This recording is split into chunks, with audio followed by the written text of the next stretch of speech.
Stadio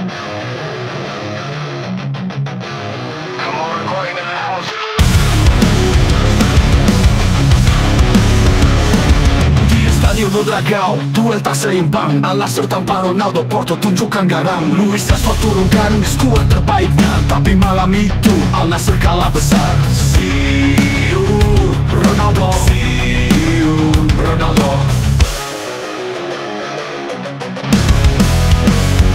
4-0 skor tercipta, Porto pesta gol. Tanpa Ronaldo, Al-Nassr hilang kontrol. Inigo hingga Borges gol mengalir deras. Porto dominasi, Al-Nassr terhempas. Menit 18, Nico buka skor. Joao Mario umpan manis, Porto terus gaspol. Menit 21, Jaime tambah angka. Namaso beri asis, pertahanan terbuka. Nico kembali mencetak gol baik di menit 31. Borges tutup babak pertama dengan penalti menawar. 2 Porto melunak, tapi tetap kuat. Al-Nassr tanpa gol mental mereka untuk berhasil.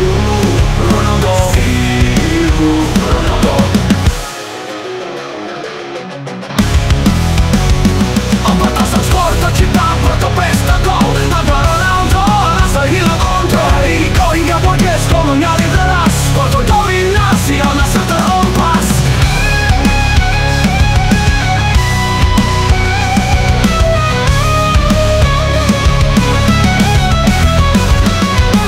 Sebelumnya kalah dari Portimonense di 2 laga uji coba, hasil negatif konsisten. Imbang dengan Farense, tipis menang lawan Maritimo. Alex Telles cetak gol namun kemenangan tak maksimal.